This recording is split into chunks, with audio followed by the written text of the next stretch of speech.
Good afternoon, good evening, and good night, wherever you are listening to us from. This is Let's Talk About Jesus, where we discuss issues and challenges of life. Of course, today we have come to your way, we have come to your home, and I want to take this time to specially thank you for letting us come into your home every Sunday at 5 p.m. on Let's Talk About Jesus, where we discuss issues and challenges of life. So today is not going to be uh, unexpected, of course, because we have been waiting for this hour. So, to everyone that has been waiting for today, I want to say thank you for waiting and thank you for your prayers. Thank you for those that are contacting us to see what they can do to assist us on this journey, even as we discuss issues and challenges of life and we look at the solutions from the Word of God. And so today we are going to be talking about the topic Jesus, the most ideal social worker. Jesus, the most ideal social service worker. That is our topic today. And so the background is if we look deeply into the social service work, we can see Jesus in it. The work involves caring for people regardless of specialization you may focus on. Mark 12:31, Jesus said, "You shall love your neighbor as yourself."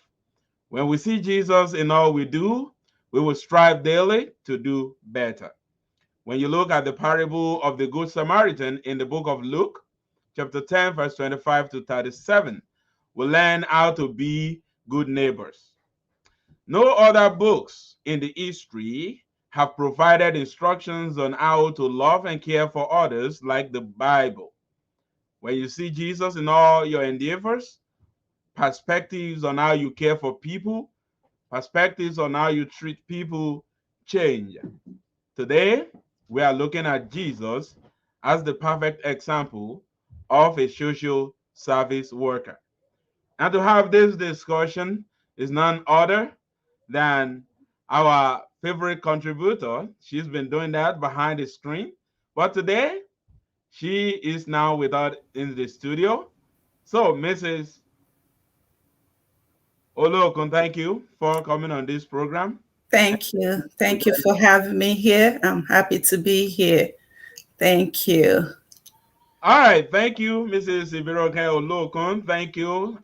If you are watching us right now, of course, don't forget to like, share, and follow us on Twitter, on Facebook. You can subscribe to us on YouTube as well, and turn on your notifications so you get to listen to us. By the way, don't forget that we do available on podcast too. And you can listen to us on Apple Podcasts, Google, or Spotify. Any platform that you chose to listen to your podcast from, we are on there as well. So today we are looking at this topic. And again, Mrs. Ologun, thank you for coming on camera today to Thank let you. our viewer know and learn how we can care for others. Now, the topic might sound so somehow a little bit big of something to talk about, but at the basic time, this comes down to how will Jesus do it if he's to be here. And so we will be going to my questions now. And to all our viewers, please feel free to send us a chat. Let us know what you think about when we talk about the most ideal social service worker. And so, Mrs. Olokun, my first question for you today. Okay. How can you define social service work to a lay person? Over to you. Well, thank you for having me online today. I am glad to be here. And that is a wonderful question. How we to define Jesus as a social service worker to a layperson. First, I'm going to define what is social service. Social service are services that are rendered to help individuals, family, and groups of people to cope with problems they are facing. And the worker is a person who is trained to restore and enhance the functioning of a family of a person, an individual, and a society. So this is a broad term because when we talk about social services worker, there are various professionals that address this need. And those professionals mostly are trained. They have a training that involves human behavior, whereby they deal with the micro level, which is the family, the meso level, which is the group, and the macro, which is macro, which is the community. As we know that for an individual to exist, that person needs to live in a community. So the purpose of a social worker is to address the need of individuals. It could be individually based, it could be family based, it could be group based, which is community based. And this concept of social worker goes back to the ancient times in the Bible, where we have been ordered to do charitable works to address the needs of the poor in our society. So I'm just going to go briefly into different types of workers that we have. Social service workers. The first one that I'll talk about are the social service workers that deal with family, they deal with children, and they deal with the school system. So they usually fall under the child, family, and school social worker provider. And their duties is to make sure they know the well-being of children and their families, and also to assist children in schools. So the ones that are family related, they could be the ones in charge of adoption, foster care, dealing with children that are dealing with abandonment or abuse. Those in the school settings are the ones that help to address behavioral problems in schools, such as truancy, teen pregnancy, and other issues. Also, we have another aspect of social service workers in the schools, and they are known as the counselors that help the students with career making decisions or skill-based decisions. So that's one aspect of a social service worker. There's another social service worker that deals with marriages and family. Remember, I said social service workers' main idea is to deal with family, individual, and group. Family, individual, and group. And that's the micro, meso, and the macro.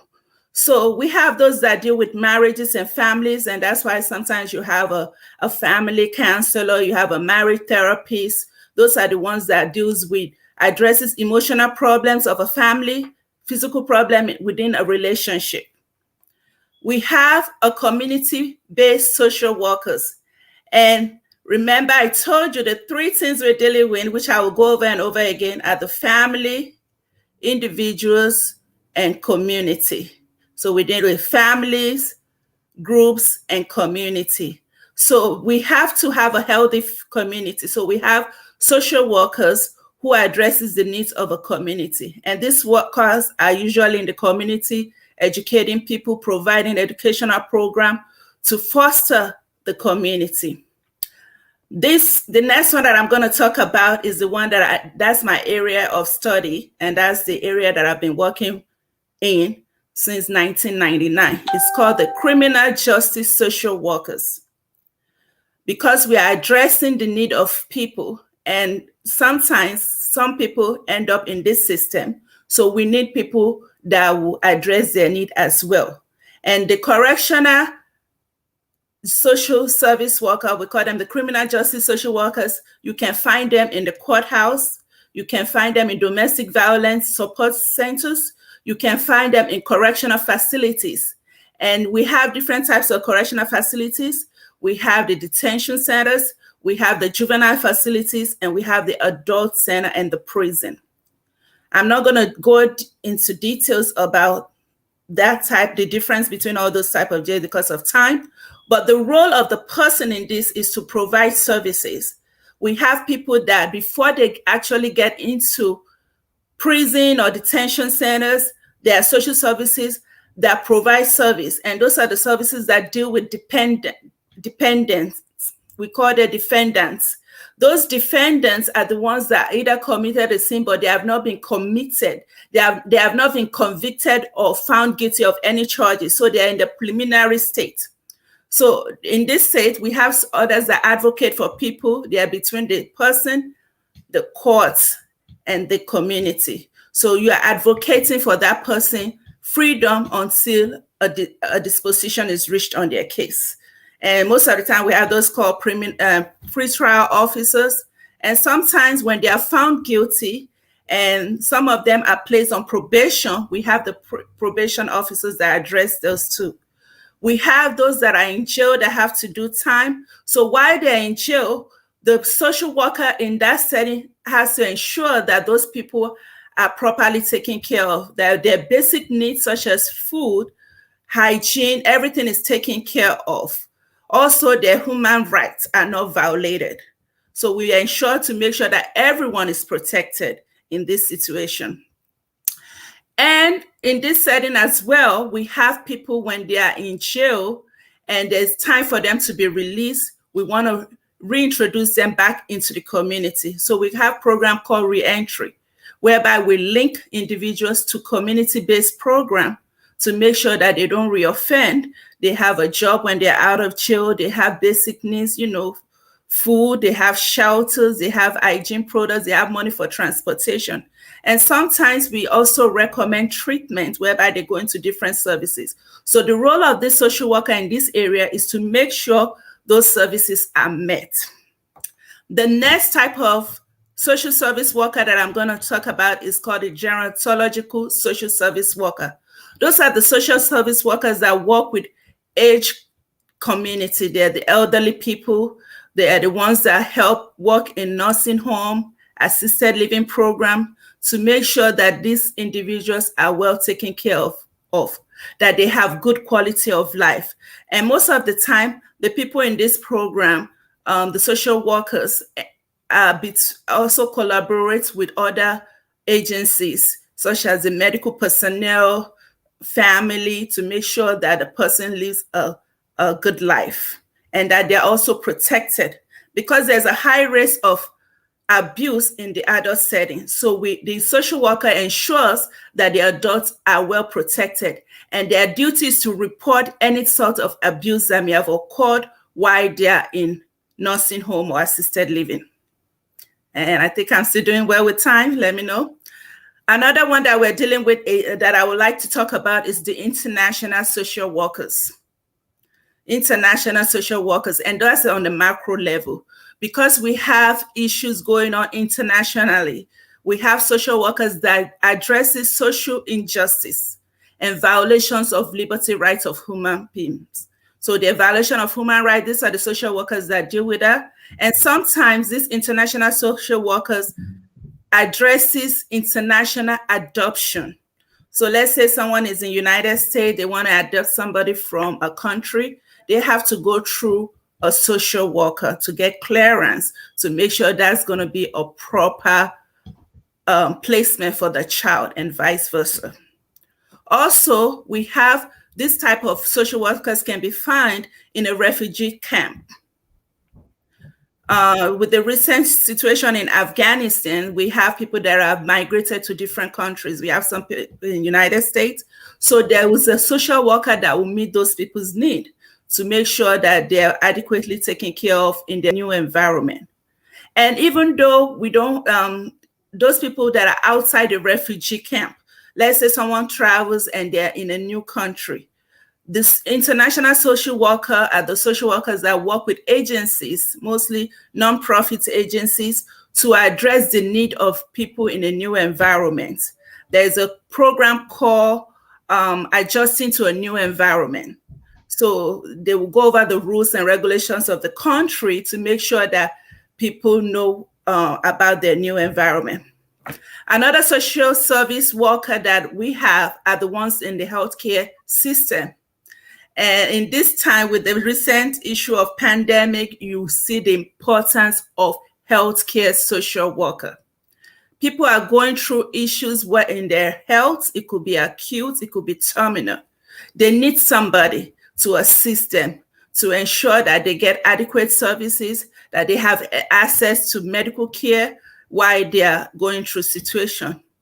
And with the recent pandemic, even the healthcare workers have been traumatized. So they need somebody also to work with them. You see the increase in suicide, people having mental health issues because of the exposure they had relating to work. There's one that is also called occupational social worker to address, there are some jobs that are higher risk than the others. So we have that's tailored to address the need of the individual. So mental health, mental health, mental health. That's another service where you will find a social service worker. And in the mental health, we have different classification of professionals. We have the psychologist, the clinical psychologist who diagnoses diseases relating to mental health. We have those that are in the educational that just educate people about mental health awareness. We have people that addresses substance abuse issues. And most of the times, these professionals work hand in hand because most of these services are needed because people have one or the other. So when you find somebody in a substance abuse program, there's also an underlying factor of mental health. So it's such a broad service under the social service work.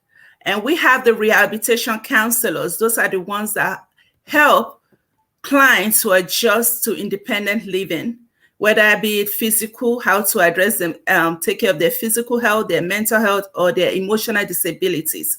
So let's say somebody is transitioning from the hospital. Before they go home, they put them in a rehabilitation center to make sure they are properly cared for. They learn, they relearn how to take care of themselves before they go back into the community. And that's usually the rehabilitation counselor's role. We have veterans, we have the military social workers. And for the military social workers, there are three different types of military social workers. We have the social service workers that address the needs of those that work with veterans. We have those that work with active duties, military people. We have the ones that work with veterans, and most of the time you see social worker in veterans hospital, you see them in the school. You are working with the family as well. Remember I told you a service worker addresses the need of a family, they addresses the need of a group, they addresses the need of a community. So those are some of the services that a social service worker does. So when you see people, I know sometimes people come up to me and say, can you help me with this? I may have an idea, but I may not be in that area. So the only thing I can do is refer. And I want you to also look at yourself. As long as you live in a community, as long as you are part of a community, you are also a social service worker. Thank you. Wow, that is what I call all in all explanation from the basic level that anyone who is listening to this program will now have an idea of what we are talking about when we refer to social service worker. Now, on this program, you may be wondering, why are we talking about this? Why are we looking at Jesus as the most ideal social service worker? That is because as Christians, our life, our pattern, our character supposed to be like that of Jesus. And so in the background that I gave, I said if we say Jesus in all that we do, the perspective we have about life will change. Hmm. Jesus cared for others, and we have to be able to do as he did. And so that is why we are looking at it today. Whatever your professional life looks like, whatever you are engaged with on daily basis, whatever you do, all you need to do is to see as if Jesus is doing it. And Mm, then you'll be able to ask the question and answer the question, what mm, would Jesus do? yep. in any situation we find ourselves. So thank you, Ms. Zolokun, for that Okay. detailed uh, answer to that first question about defining social worker services to a layman. So let's go to our next question, of course. And my question is, social service work is for whose gain? Who gains out of this social service work? Hmm. Thank you. Social service work is a gain for all, is a gain to all because it addresses societal problems that affect everyone in the community. So if your neighbor has an issue, you should be concerned because if care is not taken, the same problem your neighbor have, you may have it. So a problem for one is a problem of all. Regardless of whether you are the receiver or the provider of service, we are all beneficiary of social service. So in a social service setting, you have a provider. The provider could be the government. It could be community-based. Remember, I talk about different types of areas you can find a social service worker.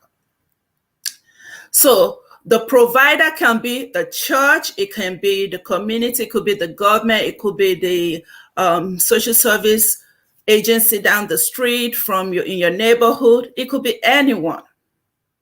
You could be the provider as well. Whereas the person received the service is the consumer. And the consumer have different titles depending on where you are receiving service from. Some consumers are children, some are parents, some are families, some are inmates, some are defendants, some are offender, some are veterans, some are patients, some are residents in nursing home. So we have different class of consumer. You can be the consumer, a mother, a parent, anybody can be a consumer. Then the community. So these three aspects of social services benefits from this because you are part of this community. And it's a mutual gain for all that are involved. For the provider, if you are providing service as a social service worker, this is beneficiary to you. There is a saying in African, to be precise in Nigeria. It says, Olówó kan láàrin òtòṣì mẹ́wàá, òtòṣì ni. That simply means if you are the only rich person in the midst of poor, you are as well poor. And that's why you have to be concerned about your neighbor. If you want to save environment, you must concern about your neighbor. You must be concerned about their well-being, the welfare of your neighbors. Even the Bible supports that. In Deuteronomy 15:11, let me read. It says, there will always be poor in the land. Therefore, I command you to be open-handed towards your fellow Israelites who are poor and needy in the land. Imagine you living in a drug-infested society and you don't care about addressing the issue by contributing to the community, making a change, effecting a change. Sooner or later, either you or your family member will be a user. Wow. Take a note of that. So if we are providing services, whether you are doing it directly or indirectly, whether your taxes are going towards these services and you feel that people are just taking advantage of it and abusing it, it's still a gain for all because it can prevent serious issues. Studies have shown that most people that are the perpetrators of gun violence, especially in mass shooting, happen because they have underlying mental health issues that were neglected. And before you know, a person who has mental health issues that never received help, or maybe there was a negligence in service, goes to your child's school, go to the movie theater, goes to the church, goes to the mall and starts shooting. At that point, who is affected? So it is important for us to look at it that a service to one is a service for all. A service to one is a service for all. A service to one is a service for all. So everyone that lives in a community is a beneficiary of social services. All right, thank you so much, Mrs. Olokun. And we have a couple of questions here. So, all our viewers, please stay with us. We will be taking your question in a moment. And just so you know, that we're also streaming on our website. So, if you go to www.solomonoluwabiyi.com, you'll be able to view the streaming there as well. And for those that are on Instagram, you could now see Mrs. Olokun because I could not bring her picture over there. So, please stay with us and continue to listen to our voice even as we continue today's program. This is Let's Talk About Jesus, where we discuss issues and challenges of life. And so, together, let us contend earnestly for the faith. And so, my third question for you is: does social effort attract spiritual results? Yes, it does. Social efforts attract spiritual results for the provider and the receiver. Like I said earlier on, a provider covers different areas. For some, it transforms their life, and because of the connection you have, you provide a service to someone, they are happier, they're in a better mood, they're satisfied with their life, and they become a Christian. And we've seen that in our society, even in the past. For example, Mother Teresa, she was able to impact lives through the orphanages and also the service of care and love to the poor. We talk about Martin Luther King Jr. Many became Baptist Christians because of the act of our father, Martin Luther King Jr., because of his message of equality and activism in a nonviolent protest manner during the civil rights movement. And Jesus Christ, the ultimate social service provider, influenced people spiritually through his acts of kindness. The Bible shows us different instances where the acts of service yielded spiritual results. I will take time to read some because it's important. Remember, Jesus is the ultimate social service provider. Let's take the first one. The healing of the paralyzed man at Bethesda. John 5:9. One of the men lying there had been sick for 38 years. When Jesus saw him and knew he had been healed for a long time, he asked him, excuse me, I'm just trying to read this. I want to read this. Trying to read this and make it better. Okay. Let me start. When Jesus saw him and knew he had been healed for a very long time, he asked him, "Would you get well?" "I can't, sir," the sick man said, "for I have no one to put me into the pool where the water bubbles up. Someone else always get ahead of me." Jesus told the man, "Stand up, pick up your mat, and walk." Instantly, the man was healed. He rolled up his mat and began walking. But this miracle happened on Sabbath. Another example that I would like us to talk about is Mary Magdalene. Mary Magdalene was a woman that had 7 different demonic spirits in her. Jesus cast out the spirit, and she was relieved. And guess what? This woman played an important role in the ministry of Jesus Christ. She became a convert. Another one is the turning of water to wine and healing of the rich man's son. When Jesus went to Canaan, he met the need of the people. He made them happy by turning water to wine. And also, this nobleman, he saw that his son was sick. Jesus Christ healed his son. So, Jesus Christ is an example for us to follow. And I'm going to bring it into the contemporary world. The early Christians, missionaries, they were there to identify societal needs. They provided service, different services. They built schools, hospitals. They had charitable organization. They offered help. And through their acts of service, they gained a lot for Christ. I just want us to know that many, even now, we say, oh, yeah, there's always poor in the midst. And why do we have to meet the needs of the poor? We cannot meet the needs of the poor. But this is a contrary belief, because some people, they say, oh, we don't need to have this service. We don't want to do this. But you are given a need, regardless of whether the person is spiritually inclined or not.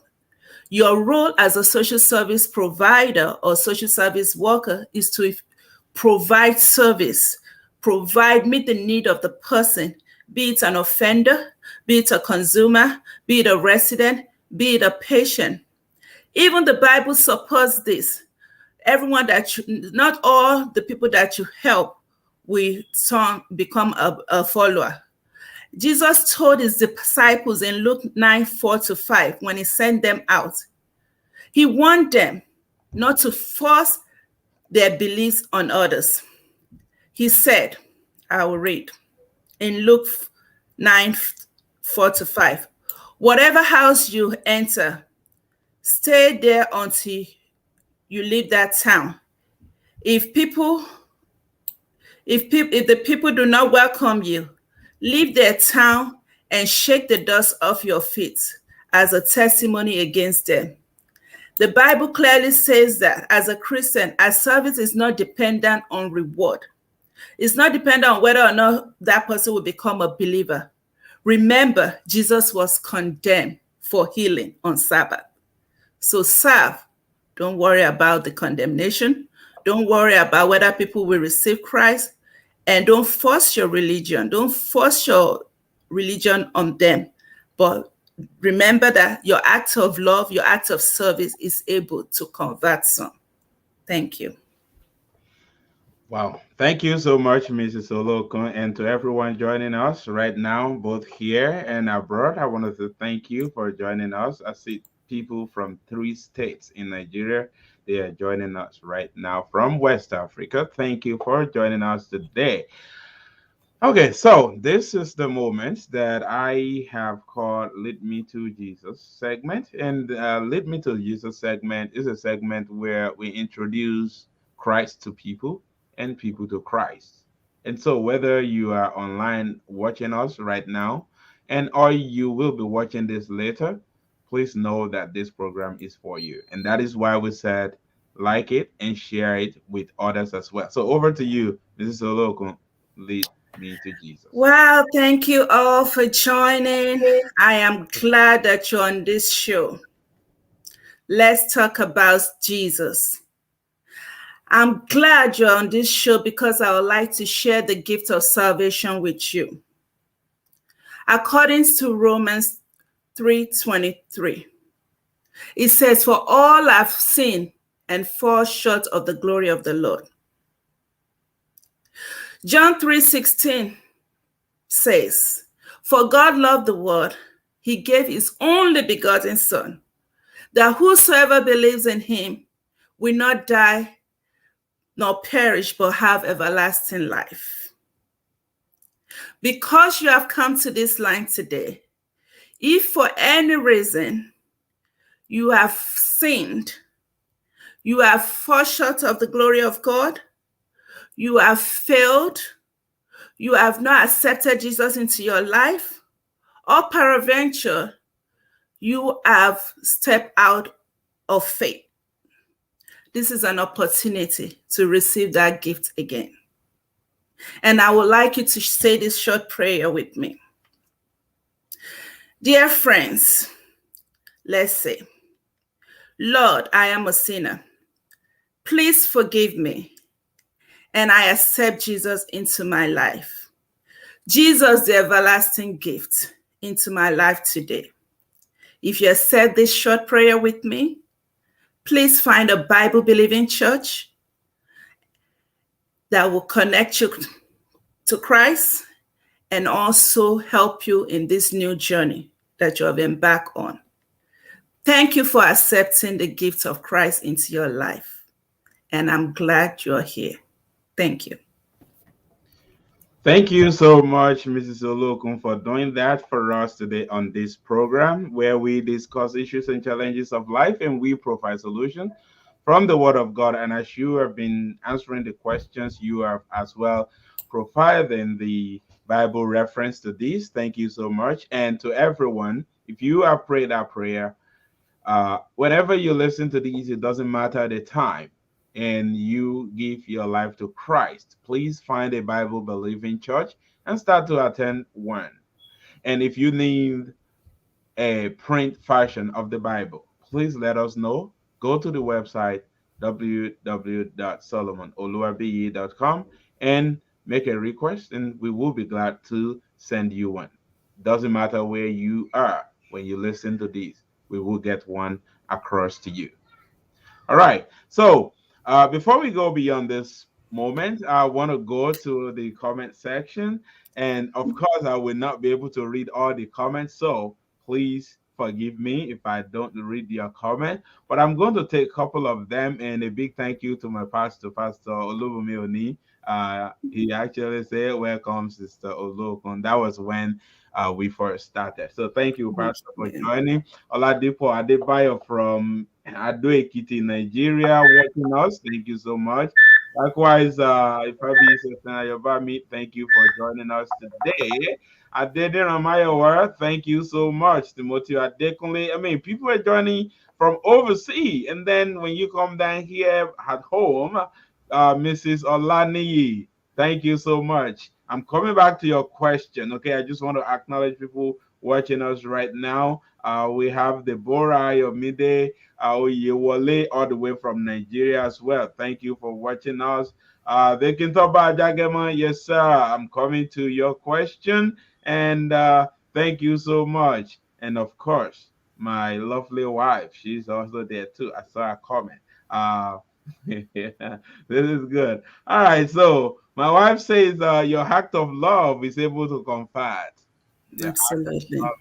I agree with you, sweetie. All right, here you go, Mr. Olugbenga Olug. Let your life make a meaningful impact on others. Yes, sir. I agree with you. And they can Ajagemon says Jesus make the difference, and Jesus a burden bearer and problem solver. Thank you everybody, include those that I could not mention their name right now. So thank you so much. But let me go quickly and take a couple of questions. Mrs. Olokun, one of the questions is right here. Did you have to involve U.S. social worker if you wish to adopt from overseas? Yes, you do. Um, you will have to because they will have to do a home study of your surroundings, and it could be costly at times, but they have also some agencies. So you have to do home study. They want to make sure that you're able to care for the child and the environment the child is going to come into. So yes, you do have to involve the U.S. social service worker. And most of the time, this is not free. Remember, some programs are free, but in this situation, you will have to pay, but because you are doing international adoption. If you're adopting in United States, it's a different process. There's some kids that they need, like the children in foster care. They will just have you go to training classes, and they will come and do the home study. But because they're with the government, you are paid to adopt. And as a matter of fact, you don't even have to adopt to be getting paid. There is room for foster care, whereby you can be a relief parent. Sometimes a child is in foster care and the foster parents need to be relieved and you're helping them and they pay. And they have two types of foster children. They have the therapeutic one and the traditional ones. The traditional ones are the ones that don't have any challenges per se. Maybe they don't have any mental health issues, but the therapeutic ones are the ones that have other issues. So they will pay you for caring for those children, even if they are related to you, if the child is already in the system. Thank you. All right. Good. Great. Great. Thank you so much. If you would like to know more about that, of course, please feel free to send us an email, and then we will be glad to get you in contact with Mrs. Ipironke Oluokun. All right, so here's another question. Could it be implied that social workers are our brother's keeper? Absolutely. Let's remove the stigma attached to social workers, especially when we're dealing with children. Some people have a wrong idea about what the duty of a social service worker is. Your social service worker only comes into your family when there's a crisis. But later on, I will let you know why we have to be proactive instead of reactive. Sometimes you have to seek for a social worker. You don't want them to come after you. You need to seek for help before they come for you. All right, great. Thank you so much. And here you go. This is the last question we will take for now, and then we will go back to the program. And it says that, thank you, Mrs. Olokun. My question is, when you render a service to consumer and that consumer turn it down, what can we do about that? For some people do not know the value of service rendered to them. Well, as a person in this field, all you have to do is provide the service, offer it. If they don't want it, they have the right to reject. Unless if it's putting you, the community, themselves in danger. If somebody who is clearly having underlying issue and they're rejecting service because of that, there are some times whereby you still have to take step, whereby they go into the court system, and sometimes the judge will order, then we call it ECO, emergency order, and they'll be forced to get into service because they're rejecting it because they are not themselves. They have issues, they are not reasoning properly. But if you're just doing it out of kindness and you're just offering service and someone rejects it, don't feel bad. Move on. And remember, as a Christian, you are offering service, you're offering help. You don't have to be rewarded. You're not always going to get it. Just leave the person. Maybe the next person will come along and be of help. Okay. Great. Thank you so much, Mrs. Olokun. Let's go to our next question, which says, how do you see Jesus Christ as the most ideal social service worker? Wow. So Jesus Christ is the most ideal social worker. So let me see this. I want to call it Jesus' resume. So this is why I said that. Jesus' resume. While Jesus was here doing his ministry, Jesus was a social service worker because he found opportunity to educate. Jesus was not biased. Remember the thief on the right hand in Luke 23:43. Jesus still was compassionate and helped him and told him he made heaven. He took that ride to heaven with Jesus. He said, truly, I tell you today, you will be with me in paradise. So Jesus is not biased. Jesus did not judge him based on his history. Jesus met people where they were. He met them in the synagogue, which we call church today. He met them outside. Wherever he was going, he met people. Jesus related to people on a daily basis, not on special occasions like our politicians today. Nowadays, our politicians, they do the photo up, they take pictures. But Jesus was real. He was relatable. He met people. where they were. That's part of Jesus' resume. Jesus protected the church in John 2, verses 13 to 16. He cleared the temple when he saw that they were abusing the temple, selling things. He sent them out. And I will read. When it was almost time for the Jewish Passover, Jesus went up to Jerusalem. In the temple courts that he found people selling cattle, sheep, dove, and other sitting at tables exchanging money.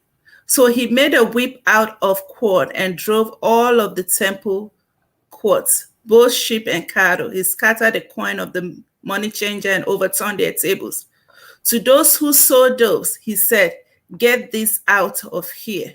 Stop turning my Father's house into a market." Jesus was against injustice.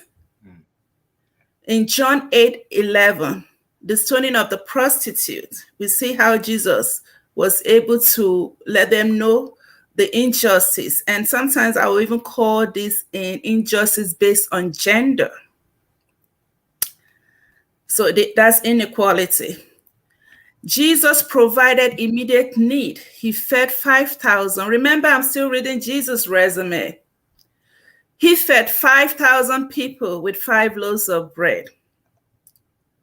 Jesus was a good listener.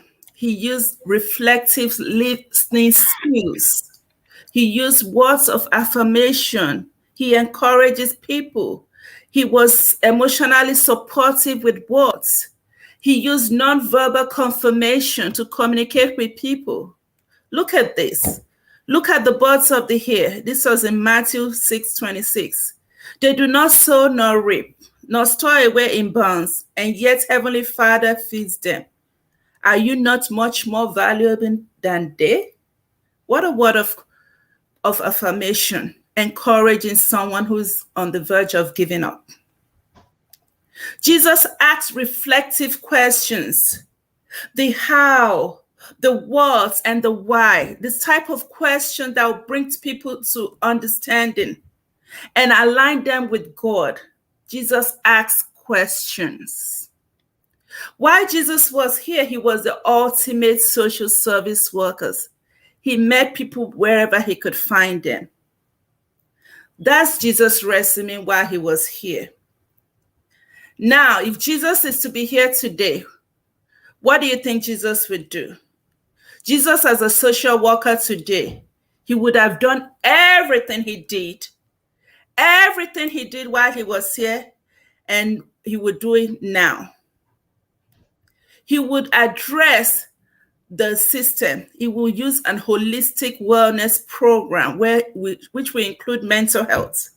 I strongly believe that if Jesus were to be here today, he will advise us to have Jesus and have a social service worker in your life.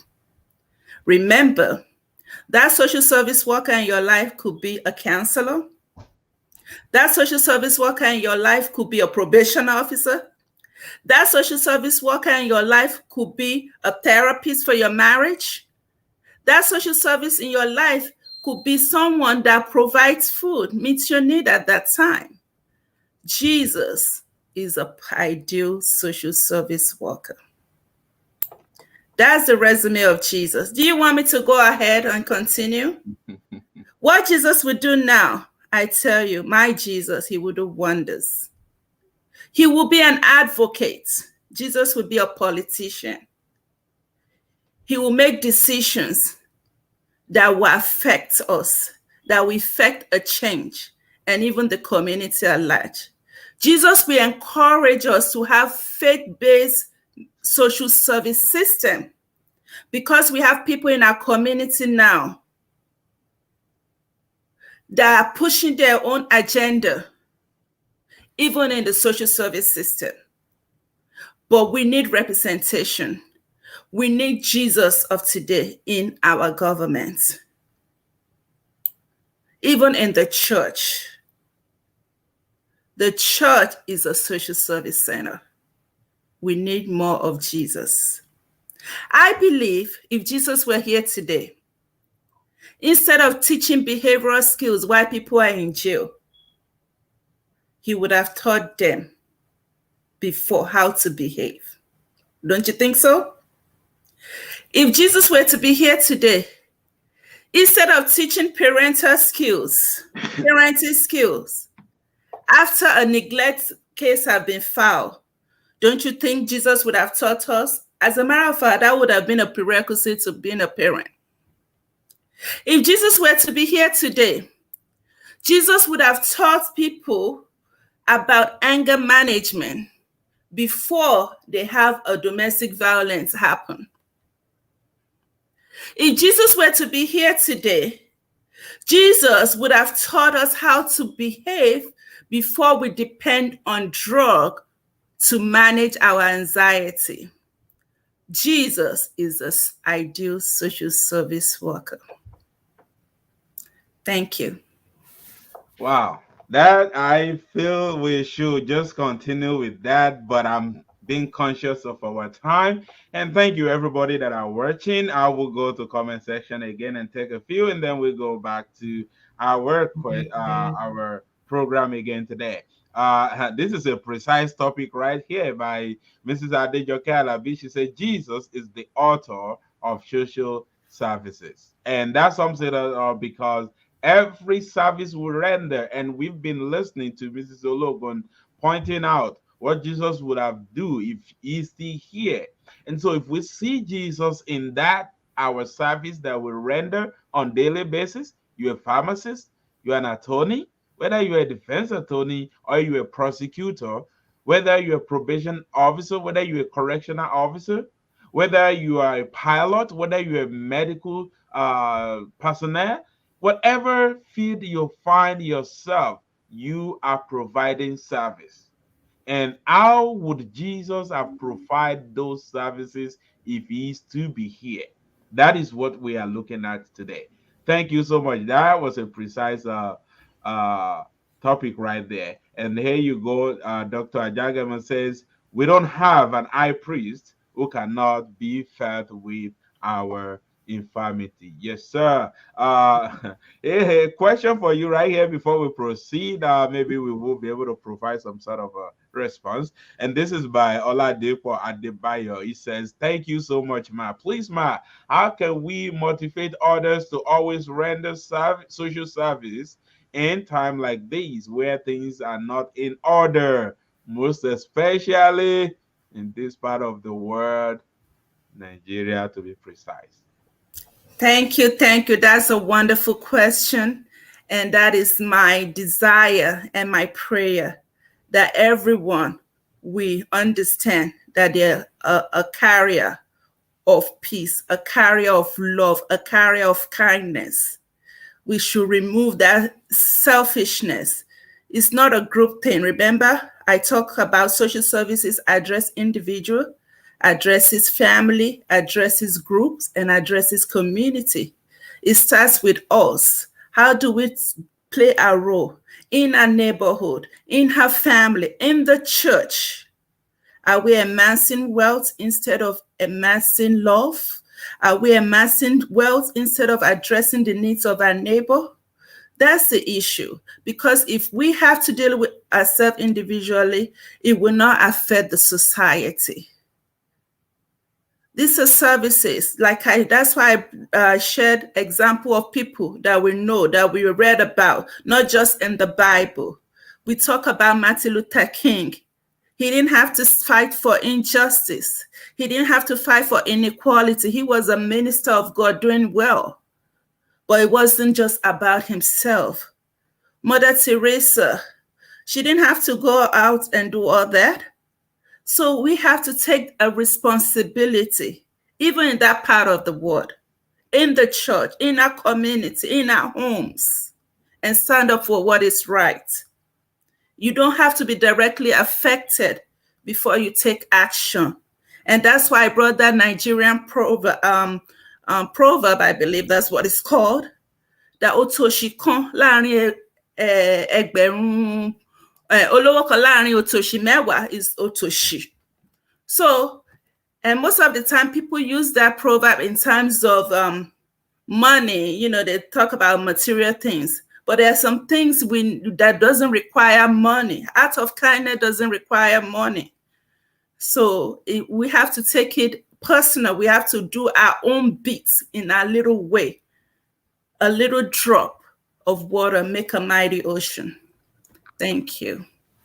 That was wonderful. And to Mr. Oladipo Adebayo, if you stay interested in getting more response, please go on the website, send us an email, and we will be glad to get you in contact with Mrs. Iberonke Olokon. And here's a couple of things right here. Jesus is our role model. Absolutely. Thank you all for joining us today. And Mrs. Adejoke, in your word, you said social services is for all. Is it advanced for all without discrimination in our society? Okay, the Is it, question. is it available for all without discrimination in our society? It's supposed to be available for all. And remember, when I was reading Jesus' resume, I said, what would Jesus do now? The reason we have discrimination is that we don't have representation. If we have more representation, we have Christians, we have people of the same faith, then we will be able to make laws that will go against those segregation and discrimination. It's obvious there's discrimination in the system. Most politicians are quick to tell you, oh, the poor in this zip code and that zip code. But when you look at the statistics, the ones that are actually abusing the social services don't live in those zip codes. So it's because we don't have representation. So it is time for us to start looking at this field, even in the school system, with your children. Make your face known. I'm going to give you a practical example that happened to me when my child was in middle school. The teacher suspended one of my sons, and he told my son, "You're suspended. Tell your mom." I said, okay.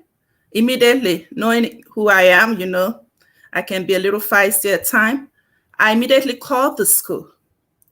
I said, is this the proper way to notify a parent that a child is suspended from school? You did not give me a call. You didn't call me. And not only that, you told my son to tell your mother. So automatically, this lady assumed that my child is from a single parent home.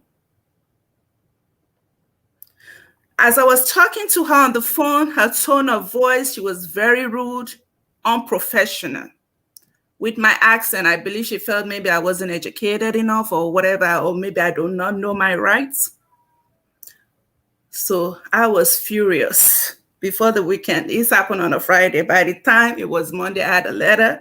I wrote a letter to the Board of Education, and everybody was involved in this. So I went to the school. I told my husband, today you need to get up. We're going to school together. Because first of all, I need them to know that this child is from two-parent home. So people make assumptions. They will label you because we don't have representation. So in order for us to remove the stigma, the label, and also the stereotypes, we need to be represented. We need to be involved. By the time we had that parents' conference meeting, this lady was crying because she knew she could lose her job. And the reason she made that type of error because she labeled all the children already. She already labeled my child. Assuming I didn't care and I didn't go to school. That could affect my child for the rest of his life. Because that will go in his record. And before a little thing happened, then they start digging for a record in primary school, elementary school. Oh, when he was in elementary school, he did this, so that and that. And we have seen that over and over again, whereby somebody gets in trouble and they will dig reports from 20 years ago because a teacher or somebody misrepresented that child's image. So we need to be available. We need to be represented. We need to we need to be represented. We need to be represented in all settings, all governmental settings. All right, Thank thank you, Mrs. Olokun. And here is our last question. So, to all our viewers, please stick with us. I know our time is fast spent, but we will not do full justice to this question or topic today if we don't deal with this last question. And that is social service work is polarized today by politics. If Jesus were to be here physically today, how do you think he will operate successfully as social service worker? you. If Jesus were to be here today, he will be an advocate. Just like I said, Jesus' face will be seen all over because the people on the other hand, they are seen all over. They are pushing their own agenda. Even though social services started as a charitable organization, and most charitable organizations started from the church, but that has been taken away from us because now we have other groups of people, other people with different beliefs have stolen that idea and they are pushing their own agenda. So Jesus will be advocating for our belief. Jesus will be defending our faith. Jesus will not compromise. Jesus will be seen everywhere. He will be an advocate, ensuring that we are fully represented in government. And I believe that's the main issue right now. And we have seen it all over. We see the Black Lives Matter issue, what happened. There's a profiling going on even in the system. But I don't think Jesus will allow that to happen because he will come as a kind person, as a believer. He will push our agenda instead of allowing other people to push their agenda and enforcing their agenda on us. So that's what Jesus will do. Jesus will be an educator like he did in the past. He will start educating. Or I believe Jesus will be going around educating people to be active in your community. Your church needs to be active. You as a person need to be active in your community. Don't neglect your community. We are the community. That's what Jesus will be doing right now if he's to be here. And I said it because I wrote this down somewhere, that Jesus wants inclusion. He wants everybody to be included, but he will not allow any law that tarnish our principle, the principles of God. And we have instances whereby social services, they give out grants. And once you receive that grant, you must offer services for all. And sometimes the services you are offering is against your religious belief.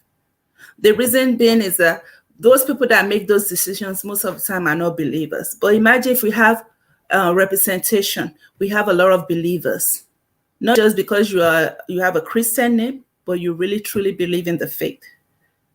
Do you think that would have happened? So Jesus will be involved in our society.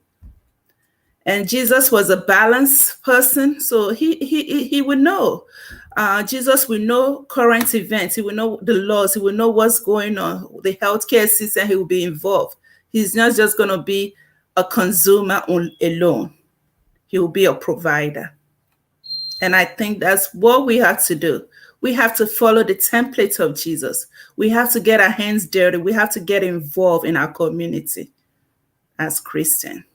Jesus would have even encouraged the affluents that he knows to support the welfare system. Okay? Thank you. All right, thank you so much, Mrs. Oluokun. I want to believe everyone that were watching this program today we want you to come back at one point, and we will be glad to have you back because this is one. Really, I wish we can continue to dig deeper into each of these questions, but I am conscious of our time. Nonetheless, uh, another day on this program will be for you where we discuss issues and challenges of life. And you have spoke a lot today, especially when it comes to our involvement in what should happen, in what we should do. And I believe the Christian society supposed to be the one to dictate the affairs of the world, not only in the place of prayer, but in act. Jesus will pray at night or early in the morning, and he will go swing into action during the day. And but today, what we have in some cases is let's continue to pray. And we've been praying that prayer.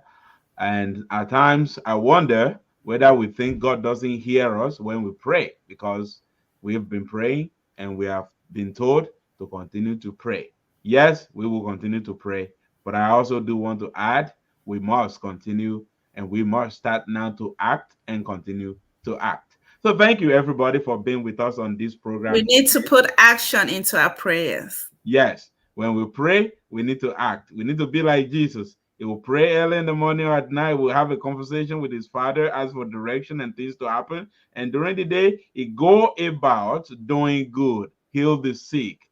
Okay, so let us be like him. The main key, according to Mrs. Victoria Olani, the main key is to follow Jesus' footsteps all the time. Absolutely, yes. And thank you for this enlightenment. Thank you so much, everyone that has joined on this program today. Of course, this is where we're going to be ending today's program. Mrs. Ologun, thank you so much for Thank coming on you. this program. Thank We you for really having appreciate me you. here. Thank you. Yes, we appreciate you. We appreciate your time. To all our viewers, everyone, both here, home, and abroad, thank you for joining us today. We have people from 3 or 4 states from Africa. That was awesome. That was awesome. Thank you so much for everybody that joined us in Maryland and DC. Thank you so much for joining us today. And wait, next week, Sunday, it's going to be another wonderful day on this program. We are Thank you. bringing to you a topic that I have called, it's not the topic, but I qualify the topic to say it's an irresistible topic. And I can't wait to bring it on next week, Sunday at 5 p.m. on this program, where I'm going to be your host again. And I remain yours, Solomon Oluwabiyi. So together, let us earnestly contend for the faith. Thank you so much until you get to see me again, even though I cannot see everybody, but I can see you, everyone chatting in the chat room. Thank you so much. And I remain yours, Solomon Oluwabiyi. Have a wonderful week. Bye bye.